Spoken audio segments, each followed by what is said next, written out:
반갑습니다. 2부의 문을 활짝 열었습니다. 이번 시간에도 해외 취업 이야기 이어갈 텐데요. 그 전에 신세미 캐스터가 오늘의 취업 정보부터 알려드립니다.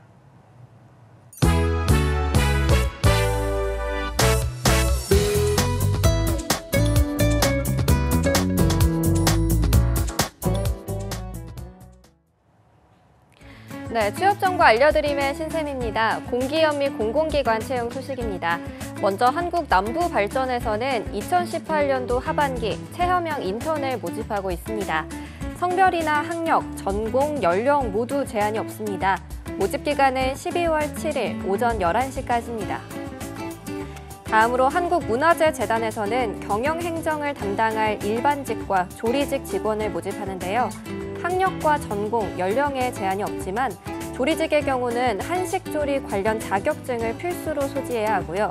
일반직의 경우는 공인 노무사, 세무사, 법무사 등 자격증 소지자를 우대하고 있습니다. 지원서는 12월 7일 오후 1시까지 받습니다.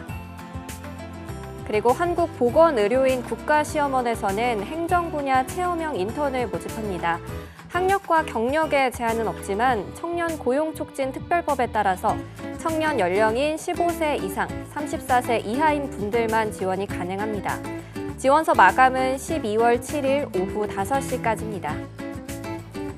마지막으로 한국법제연구원에서는 국제협력과 조사 분석을 담당할 연구원을 채용하고 있습니다. 사회과학과 상경계열을 전공한 학사학위 이상인 분들이 지원할 수 있는데요. 국제협력의 경우는 토익이 900점 이상, 조사 분석의 경우는 해외 학위 소지자여야 합니다. 지원서 마감은 12월 8일까지입니다. 이상으로 취업 정보 알려드림의 신샘이었습니다.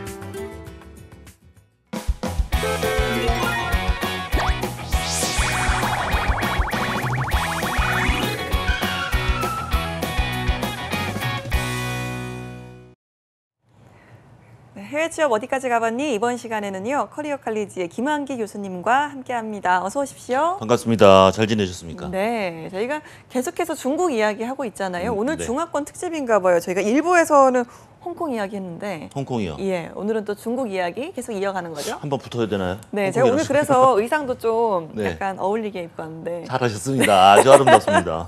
알겠습니다. 잘 얻어 걸린 걸로. 네, 제가 지난 시간에 중국 이야기를 하면서 네. 그 노동시장 이야기 하다가 그렇죠. 시간이 부족해서 잠깐 멈췄거든요. 네. 오늘 그 이야기 좀 이어가는 거죠? 네네, 그러시죠. 지난 시간에 이어서 중국에서 진행되고 있는 노동정책과 임금 그리고 사회복지제도에 대해서 알아보고자 합니다. 알겠습니다. 근로시간 이야기를 먼저 해봐야 될 텐데요. 네. 앞서 홍콩 같은 경우는 굉장히 좀 길더라고요. 길죠. 중국은 어떻습니까? 중국은 노동법 관련해서 관련 법규에 의하면 하루에 8시간이고요.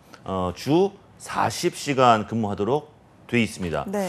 특별한 경우 같은 경우는 연장 근무도 가능하긴 한데 매달 연장 근무업 시간을 이제 다 합쳤을 때 36시간 절대 못 넘어라고 법으로 규정되어 있습니다. 요즘은 뭐 전 세계적으로 근로시간을 단축하는 게 추세인 것 같습니다. 네. 휴일이나 휴가 제도도 좀 살펴볼까요?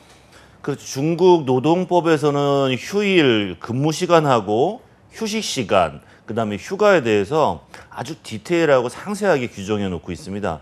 하루 8시간 근무하고 매주 40시간 근무하는 걸 토대로 해서 보게 되면 이제 주 5일째 똑같은 기준인 것 같고요. 근로자에게는 주말에 2일간의 휴식 시간이 주어집니다. 예. 법적으로 휴식 시간이라는 거예요. 노동법에서 정해놓은 법정 휴일이 또 있습니다. 근로자가 휴식을 할 수 있도록 보장해주는 법정 휴일인데 우리 신정 뭐 하루 이틀 연결해서 좀 쉬고 하는 대체휴일, 신정은 하루 쉽니다. 그리고 설, 우리가 구정이라고 얘기하는 이때가 3일 휴식하고요. 청명 1일, 노동자의 날 하루, 단오 때도 하루 쉬고요. 추석 때도 하루 쉽니다. 건국기념일에는 3일을 쉬네요. 네. 이런 휴일 외에도 매년 이제 연차가 발생하게 되는데 이건 이제 근속 기간에 따라서 가산되어서 기간이 길어진다는 것 동일합니다, 우리나라. 알겠습니다. 그런데 제가 전에 기억을 좀 더듬어 보면 네. 5월이랑 10월에 노동절 연휴 기간, 또 네. 국경절 연휴 기간 이렇게 해서 굉장히 오래 쉬더라고요. 공식적으로 정해져 있는 날짜는 그렇고 그러니까요. 붙여서 쉬죠. 예, 회사에서 좀 이렇게 자율적으로 하는지 네. 그때만 되면 정말 붐비고 어딜 가나 사람들이 뭐 한국도 그때 되면 뭐 유커들이 정말 많이 오시잖아요. 폭죽 많이 터뜨리죠. 그러니까 아니 저는 그때 네. 제가 중국에 살 때 얘기 잠깐 하자면 노동절 때 그 은행에 네네. 출금을 하러 ATM을 갔는데 돈이 없는 거예요. 기계마다 돈을 다 뽑아가서. 다 뽑아가서. 네. 와. 제가 그때 상해에 있었는데 다들 이제 상해에서 일하시는 분들이 대부분이 이제 고향이 네. 지방이에요. 그렇죠. 예, 또 여행도 가시고 막 이러니까 아, 돈을 다 뽑아가서 국경절 노동절 어떻게 하셨어요? 그래서 그래서 버텼습니다. 그리고 된다는데 막 찾아가고 막 그랬던 기억이 나기도 하는데 네. 그래서 그 당시에 제가 느꼈던 거는 아 중국은 이렇게 좀 휴가를 뭐 우리나라 같은 경우는 뭐 11월에는 없지만 뭐 10월에 하루 이틀, 뭐 네. 9월에 뭐 또 추석, 뭐 그렇죠. 조금씩 쉬잖아요. 근데 네. 중국은 몰아서 한꺼번에 그냥 쫙. 한꺼번에 이렇게 쉬는 문화가 있더라고요. 구정 때 또 길게 쉬기도 하고요. 그럴 수밖에 없는 게요. 우리나라에서는 지리적으로다가 좀 가깝기 때문에 아무리 막혀도 시간적인 제한이 없는데 일자리 때문에 멀리 이동하는 사람들 같은 경우는 잠깐 갔다 올 수가 없지 않습니까? 맞습니다. 네, 붙여서 길게 쓸 수밖에 없는 현실인 것 같습니다. 그러니까 이동만 정말 하루가 넘게 걸리니까요. 그럼요. 그곳은. 네. 알겠습니다. 자 이렇게 좀 근로시간 휴가 이야기를 좀 하고 있는데요. 이렇게 네. 만약에 휴일에 근무를 하게 됐을 때 그 수당은 조금 더 높겠죠, 당연히. 당연하죠, 당연하죠. 연장 근무를 하거나 휴가 기간에 어쩔 수 없이 업무를 하게 되는 경우가 있습니다. 이럴 때는요, 평일 연장 근무를 하게 되면은 받아야 되는 임금의 150%, 그러니까 50%를 추가로 받는 거죠. 그리고 법정 휴일이라고 조금 전에 제가 말씀드렸던 그런 날짜에 근무를 하시게 되면 임금의 300%를 와. 추가적으로 받게 예. 됩니다. 예, 300%를 받는 거니까 200% 추가죠. 다만 이제 좀 유의해야 될 게 있는데요. 법정 휴일에 만약에 근로자가 근무하도록 회사에서 지시를 했어요. 그리고 난 다음에 대체 휴일을 너 일했으니까 이렇게 해서 쉬어요라고 해서 직원들한테 휴일을 주지 않습니까? 휴가를. 네. 그러면 돈을 줄까요? 안 줄까요? 보통은 안 줄 거라고 생각을 하죠. 그런데 네. 반드시 지급해야 됩니다. 오. 쉬는 날짜를 대체 휴일로 줬다 하더라도 이 300% 지급해줘야 될 금액은 수당으로 반드시 지급을 해야 되니까 근로자로 업무하시는 분들은 꼭 예. 기억해서 수령하시기 바랍니다. 알겠습니다. 대체 휴일을 써도 내가 법정 공휴일에 일을 했으면 무조건 300% 수당 받는 거니까 그렇습니다. 꼭 기억을 하셨다가 네. 예, 챙기셔야겠습니다. 자, 중국에서는 퇴직금 제도가 없다라는 이야기가 있는데요. 이게 네. 사실입니까? 그렇습니다. 중국의 경우는 이제 한국과 같이 퇴직금, 과거에 이제 퇴직 전환금, 충당금이라고 해서 경리부, 재무부서에서 직원들 급여를 줄 때 10%씩 이렇게 떼서 별도 금고라든지 은행에다가 이렇게 비축을 해놨던 금액이 있어요. 왜냐하면 직원들이 한꺼번에 쫙 그만뒀다. 퇴직금은 줘야 되는데 그 돈이 어디서 급하게 나겠습니까?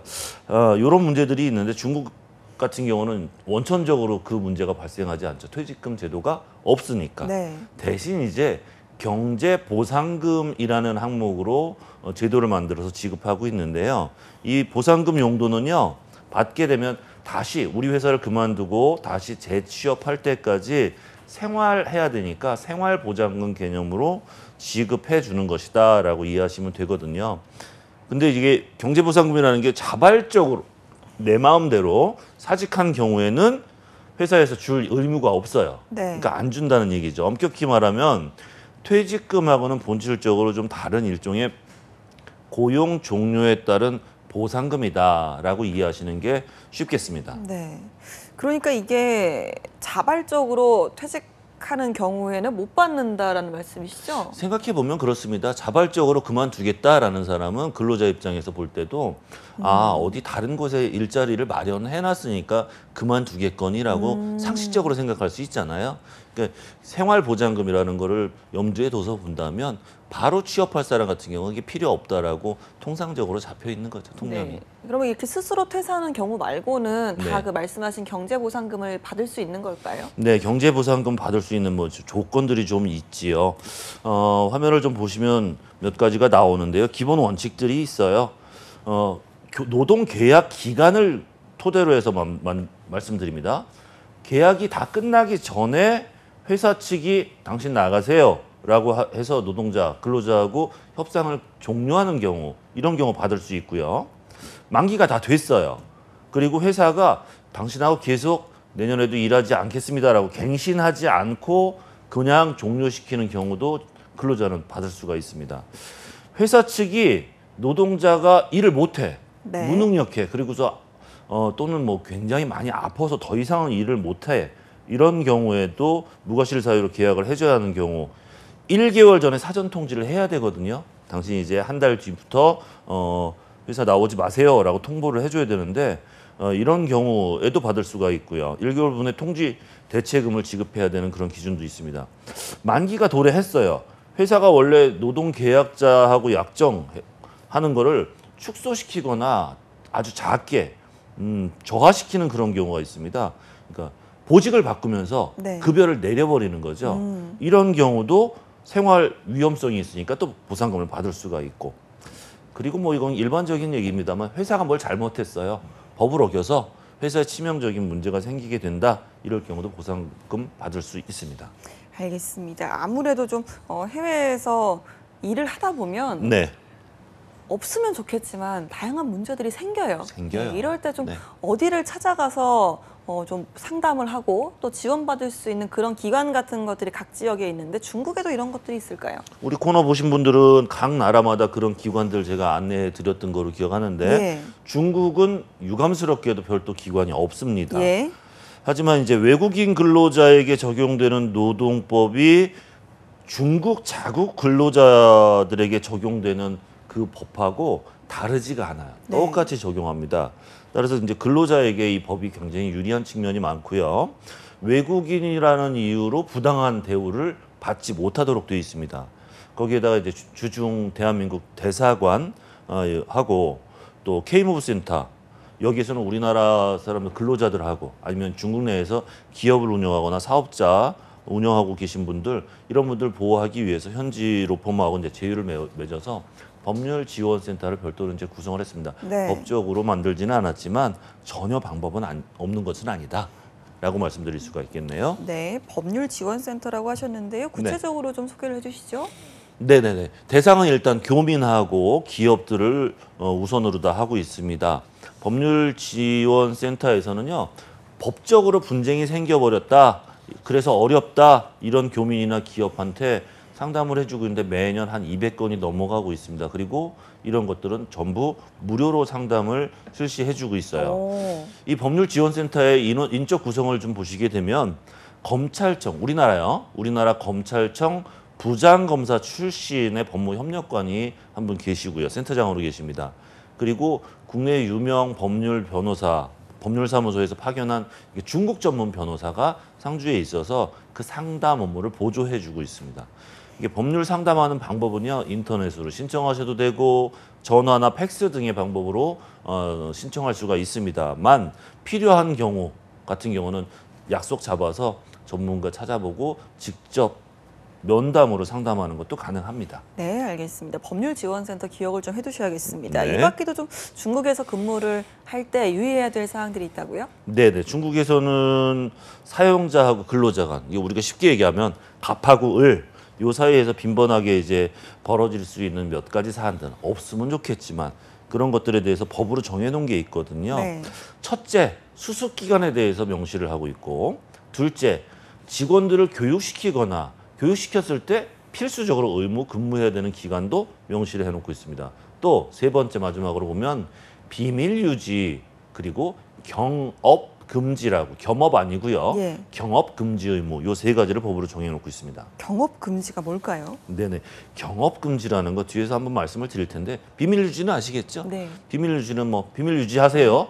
경업 금지라는 건 우리 회사에서 근무하다가 굉장히 중요한 정보들이나 기술들을 취급했던 사람들이 저 회사 그만둘게요. 왜 그만두느냐? 동종업을 새로 회사를 설립해서 비즈니스를 하겠다라는 경업. 예. 요거를 금지한다는 얘기입니다. 알겠습니다. 네네. 약간 좀 기술 같은 거 유출 방지 뭐 이런 부분에서의 그렇죠. 네, 이유 같은데요. 산업정보보호 예. 차원에서. 자, 그렇다면 중국의 노동법에서 정한 이 수습 기간에 대해서 한번 좀 이야기를 해보고 싶은데요. 중국에도 일단 수습 기간이라는 게 있네요. 네, 수습 기간이 있죠. 어느 기업에서나 어떤 사람일지 다양한 방법을 통해서 검증을 하긴 하지만 미스테이크를 할 경우도 있거든요. 그렇죠. 그렇기 때문에 일정한 기간의 수습 기간을 주는 것은 통념에 맞는다고 보여집니다. 다만 이제 숫자를 좀 기억하신다면 계약 기간으로 본다면 1, 3 기억하시고요. 수습 기간은 1, 2, 6이라고 기억하시면 되겠어요. 3개월에서 1년 미만으로 계약하신 분들의 경우에는 최대 1개월이에요. 수습 더 이상 줄 수 없습니다. 노동계약이 1년이나 3년 미만, 1년 이상 3년 미만일 경우는 최대 2개월, 그리고 3년 이상 무기한 노동계약 이런 경우에는 최대 6개월 이내에서 수습 기간을 줄 수 있습니다. 이 수습 기간은 왜 정해놨냐? 급여 때문이죠. 급여하고 상관이 있는데요. 수습 기간에도 급여를 한없이 깎아내릴 수는 없습니다. 네. 받아야 될 돈의 80% 이하로 절대 내려갈 수 없고요. 그다음에 사용자 회사라고 보시면 돼요. 그 소재지 정부가 정해놓은 최저임금이 조금씩 다르거든요. 우리나라처럼 딱 하나로 픽스된 게 아니라 그 최저임금보다 수습 기간이라고 해도 급여를 낮게 주지 못하도록 아주 명확하게 명시를 해놓고 있습니다. 알겠습니다. 노동법 체크리스트 먼저 수습 기간 이야기를 좀 해봤는데요. 네네. 다음으로 직원 교육과 필수 근무 기간 이건 좀 어떤 내용을 포함하고 있을까요? 네, 산업 현장에서는 이제 직원들을 교육시켜야 되는 경우가 있어요. 아주 중요한 교육도 회사에서 돈 내줍니다. 경비 대주고 우리 회사에서 일하는 그 시간에 가서 교육받고 오라고 시켜주는 경우가 있거든요. 임금하고는 별도로 추가적으로 지급해 주는 거죠. 이런 경우에 회사 사장, 사용자는 근로자하고 협의해서 지출한 비용에 상응하는 기간만큼 우리 회사에서 의무로 근무해 주세요라는 것을 기약하는 체결하는 건데요. 주로 이제 전문적인 기술 교육 이런 게 해당되겠죠. 간혹 근로자가 교육은 다 받고 회사에서 내주는 돈으로 교육 다 받고 중간에 약속했던 그 기간 전에 그만두는 경우가 있어요. 네. 그러면 일할 계산에서 회사는 근로자에게 위약금 청구할 수 있습니다. 오. 네. 이렇게 이제 계약할 때도 근로자 보호하기 위해서 이제 사용자하고 근로자가 필수적인 근무 기간 정해놓고요. 노동 보수 인상이나 이런 것들로 인해서 정상적인 대우보다 밑으로 영향을 주지 못하도록 명확하게 규정해놨다는 게 노동법의 좀 강한 특징입니다. 알겠습니다. 일단 교육을 시켜주는 대신 어느 정도 근로를 해야 된다. 그렇죠. 예, 뭐 이렇게 좀 묶어놓는 것 같은데요. 네네. 자, 다음으로 이제 비밀 유지와 경업 금지 의무입니다. 이 부분도 설명해 주시죠. 네, 방금 조금 말씀드렸듯이 비밀 유지는 우리 회사 거 제3자한테 알려주지 마세요. 경업금지라는 것은 근로자가 사용자의 사업과 경쟁적인 사업을 같이 할 수 없도록 혹은 사용자하고 경쟁 관계에 있는 다른 회사로 옮기지 못하도록 약속하는 겁니다. 뭐 예를 들자면 회사 임원이 이제 이사회 승인 없이 같은 업종을 오픈을 했어요. 네. 그럼 오픈을 했으니까 내가 이 회사에서는 사임을 해야 될 거 아닙니까? 사임 먼저 하고 그쪽에 가서 나중에 일하더라도 이건 경업금지에 위반되는 경우예요. 네. 이렇게 해서 처벌받으신 분들이 발생됩니다.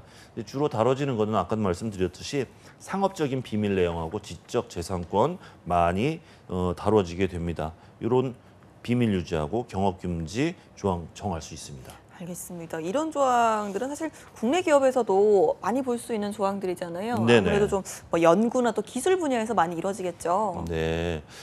회사에서 근무하는 근로자들 모두 다 이거 다 체결해야 되는 건 아니고요. 이런 약정할 수 있는 근로자의 범위는 이제 고급 관리 인원이라든지 네. 고급 기술 인원 그리고 비밀 유지 의무를 부담해야 되는 근로자 특정한 사람들 이 사람들만 해당이 됩니다. 말씀하셨듯이 연구 직종에서 근무하는 연구원들도 해당될 수 있고요. 경영 전반에 대한 부분을 모두 꿰뚫고 있는 그런 직원들도 있을 수 있고요. 또 주요 상품 마케팅 전담자 이런 사람들도 해당되는 그런 경우입니다. 이거는 뭐 회사의 존망과 직결되니까요. 그럼요. 네. 알겠습니다. 이렇게 좀 노동법 관련해서 이야기를 나눠봤는데요. 네. 다음으로 이제 중요한 부분이죠. 임금제도. 네. 매우 중요하죠. 무엇부터 좀 알아볼까요? 네네. 특별하지는 않습니다만 중국의 임금은 근로자 노동 수입에 대해서 이제 주요 구성 부분인데요. 임금에는 시간급, 성과급, 상여금, 수당, 그다음에 보조비, 연장 근로수당, 그리고 특수한 상황에 지급되는 임금 등을 포함한다고 이제 규정하고 있습니다. 하지만 이제 이 임금의 범위에 포함되지 않는 것들을 조금 유념해 두셔야 될 것 같은데요. 장례비라든지 보상인데 위로하는 보상, 위로금이라고 하죠. 예. 그다음에 구제비, 생계 보조비, 계획 출산 보조비 등으로 이제 중국에서 명시되어 있는 이런 경우가 사회보험 및 복지 비용이라고 합니다. 네. 요거 하고요. 고용단체가 근로자의 본인에게 직접 지급하는 이제 작업복이라든지 어떤 해독제, 청량 음용제, 음료비, 뭐 음료수 이런 것들을 이제 노동 보호 비용이라고 하는데 이런 경우는 임금에서 빠져 있습니다. 예. 이런 비용을 임금에 포함시키지 않는 이유는 임금 인상이나 각종 지급 비용이 매우 기본적인 기초가 되는 금액이기 때문에요. 사용자하고 근로자 쌍방에게 불리하지 않도록 형평성, 공정성을 유지하기 위해서 이런 것들을 구분해 놓고 있습니다. 알겠습니다. 저희가 지난번에도 뭐 이야기를 좀 했습니다만 네. 일부의 홍콩이랑은 또 전혀 다른 이야기예요. 중국 자체는 네. 그 임금 수준이 크게 높지는 않다. 이런 부분 때문에 조금 망설이는 분들도 계실 것 같아요. 지금도 역시 마찬가지고요. 아무래도 이제 시설이나 이런 것들도 조금 미약한 부분들이 있습니다. 한국에서도 사무실 그 근무 오피스 분위기 안 좋으면 취업 안 하겠다는 그런 분들도 제가 얘기를 들었는데 오히려 중국도 그럴 수 있습니다. 근데 꼭 유념하셔야 될 건요. 중국이 최근 임금 상승률이 GDP 성장률을 앞지르고 있습니다. 이게 GDP 상승률이라는 거 개념이 있으신 분들 아시겠지만 임금 상승률이 그걸 훨씬 더 앞서가고 있다는 얘기예요. 2016년 기준으로 중국 근로자들 연평균 임금이 그 전해인 2015년 대비해서 8% 정도 증가했어요. 그리고 15년 대비 16년 대비 17년 계속적으로 증가하고 있고요. 하나로 한 1,100만 원 정도 수준 되는데 한국 사람들이 가서 근무를 하게 되면은 하나로 약 2,800만 원 선입니다. 중국 근로자 연평균 임금에 비해서 한 2.5배 정도 된다고 보시겠죠. 근데 이 금액도 우리들에게는 이제 많다라고 느껴지지 않는 그런 금액이거든요. 그래서 중국 임금 상승률이 계속적으로 증가하고 있기 때문에 중국에서 근무하시게 되면 이제 현재보다 지속적으로 더 임금 상승폭이 더 커질 것이다라고 예측하고 기대하시면 될 것 같아요. 뭐 이건 뭐 여담입니다만 예. 저희 회사에서 중국 지사장으로 제 2년 선배를 내보냈었는데 그 당시에 이제 총각이었다 결혼을 했죠. 그랬더니 예. 이런 서비스가 가사 도우미가 2명입니다. 와. 그러니까 생활 도우미, 그다음에 자녀 교육 도우미. 게다가 네. 이제 차량 지원 같은 경우도 본인이 출퇴근하는 차량 그리고 가족들이 사용할 수 있는 차량 네. 이런 것들을 지급해 줄 정도로 굉장히 많은 복지적인 그런 부분까지도 신경을 쓰고 있습니다. 그렇습니다. 복지 얘기가 좀 나왔으니까 하는 말인데요. 네. 임금만큼 더 중요한 게 사회보장제도 아니겠습니까? 중국의 좀 사회보장제도도 설명해 주시죠. 네, 중국 사회보장제도는 이제 크게 5가지로 나눠져 있는데요. 사회보험, 사회구제, 그리고 사회복지, 군인보장, 마지막으로 보충보장이라는 게 있어요. 이 중에서 이제 해외 취업하시는 우리가 알고 있어야 되는 건 사회보험제도인데요. 중국에서는 2011년도에 사회보험법이 시행됐습니다. 그래서 이 법에 의거해서 중국 내에 취업한 외국인이 사회보험 가입 임시 방법이 시행됐거든요. 그래서 네. 합법적으로 외국인이 사회보험 가입하는 게 이제 의무화되어 있습니다. 가입 범위 요거 재밌는 용어인데요. 오험일금. 오험일금. 예, 5하고 1은 숫자입니다. 오험일금이라고 하는데 양로보험, 의료보험, 실업, 산재보험, 출산보험까지 오험이라고 5개의 보험이다. 내국인을 대상으로 한 일금이라는 게 있는데 주택 공적금이라는 게 있습니다. 이게 뭐 주택 부금 뭐 이런 제도라고 보시면 쉽게 이해하실 수가 있죠. 예. 가장 큰 차이점을 우리나라하고 보이는 건 이제 출산보험이라는 게 있습니다. 그러니까요. 다른 부분은 그래도 좀 들어본 것 같은데 네. 출산보험 어떤 겁니까? 이제 여성이 굉장히 노동시장에 많이 진출해 그렇죠. 있어요. 네. 그 중동 지역은 또 반대지 않습니까? 중국은 그렇기 때문에 여성들이 많이 사회 활동을 하니까 출산을 잘 안 하려고 하죠. 그래서 출산 보험들을 잘 활용하고 있는데요. 근로자가 출산 휴가를 가거나 출산 수당, 의료비 등을 지원하는 보험인데 사업주가 회사 사장이 전액을 다 납부해 줘야 됩니다. 와. 예. 사업주는 이제 소속 근로자를 위해서 출산 보험에 의무적으로 가입해요. 네. 근로자, 회사, 정부 이렇게 있을 때 회사가 모두 다 가입하고 그리고서 근로자가 출산 휴가 기간에 출산 수당을 정부로부터 직접 받게 되는 거죠. 만약에 기업에서 우리 출산 수당 보험 가입 안 할래요.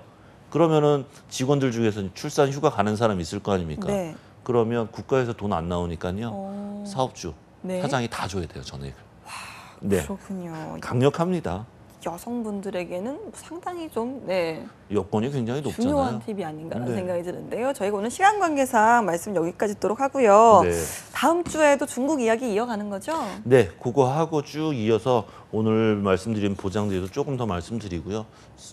중요한 산업하고 취업 유망 직종, 네, 이런 부분들은 좀 짚어드려야 될 것 같아서 시간적인 여유를 좀 가져야 될 것 같습니다. 알겠습니다. 다음 시간도 중국 이야기 이어가도록 하겠습니다. 오늘 함께해 주신 커리어 칼리지 김한기 교수님 고맙습니다. 고맙습니다. 네, 취업이 보인다. 오늘 준비한 내용은 여기까지입니다. 저희는 내일 오전 11시에 다시 찾아오도록 하겠습니다. 함께해 주신 여러분 고맙습니다.